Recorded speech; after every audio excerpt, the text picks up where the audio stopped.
প্রথম যে খবর দিকে নজর রাখবো, ভোটার লিস্টে বেনিয়ম, 4 অফিসারকে সাসপেন্ড। রাজ্য কমিশনের নির্দেশ 2 WBCS সহ 4 অফিসারকে সাসপেন্ড করে FIR করবার নির্দেশ দিয়েছিল ECI। অফিসারদের কেবল সাসপেন্ড করলো রাজ্য, কিন্তু FIR করলো না রাজ্য।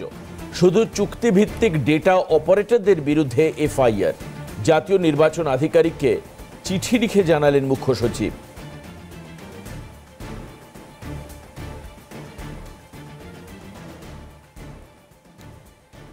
এই বিষয়ে প্রতিক্রিয়া দিয়েছেন তৃণমূল মুখপাত্র বর্ষীয়ান আইনজীবী বৈশ্বনাথ চট্টোপাধ্যায়। কি বলেছেন তিনি, শোনাবো আপনাদের। আমাদের এখনো তো ইলেকশন 10 মাস দেরি আছে।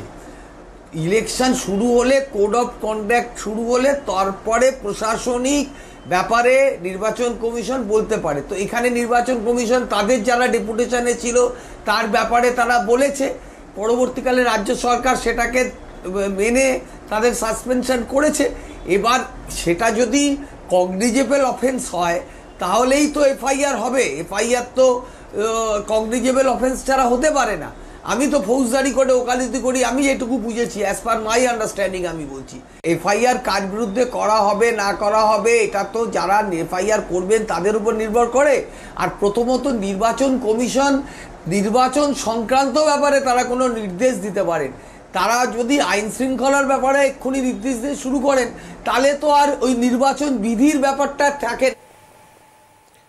শুনছিলাম বৈশ্বনাথ চট্টোপাধ্যায় কি বলছেন। এবার শুনবো তৃণমূল মুখপাত্র তন্ময় ঘোষ, তিনি কি বলেছেন এই বিষয়ে।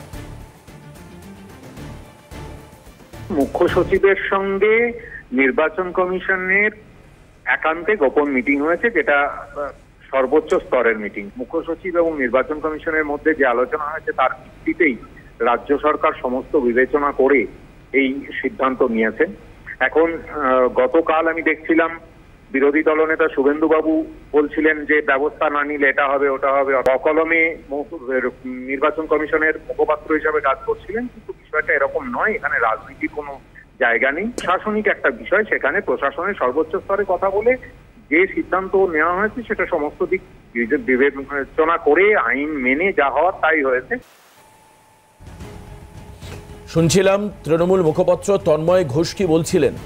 এবার শোনাবো CPM রাজ্যসভার সাংসদ আইনজীবী বিকাশ রঞ্জন ভট্টাচার্য কি বলছেন।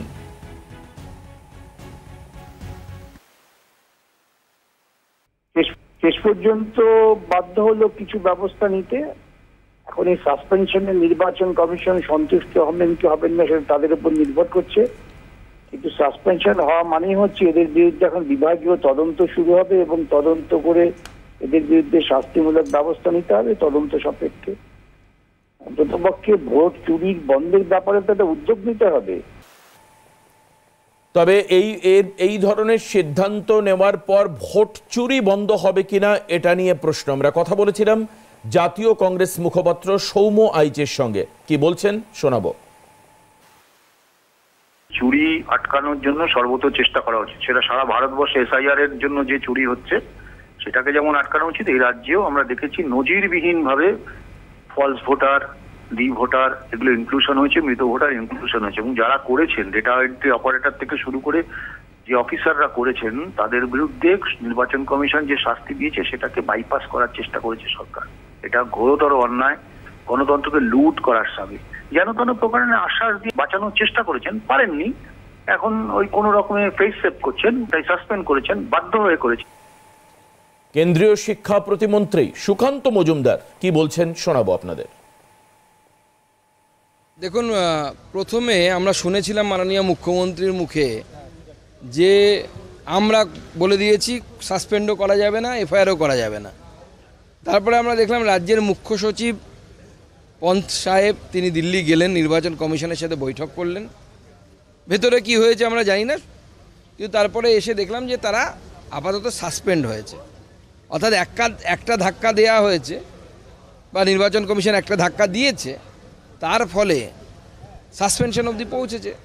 যদি নির্বাচন কমিশন মনে করে যে FIRও করানো দরকার বা ভারতবর্ষের সংবিধানের সেই দরকার আছে জন্য বাঁচানোর জন্য, নির্বাচন কমিশন আর একবার ধাক্কা দেবে, ধাক্কা মারলেই হয়ে যাবে, অসুবিধা নেই।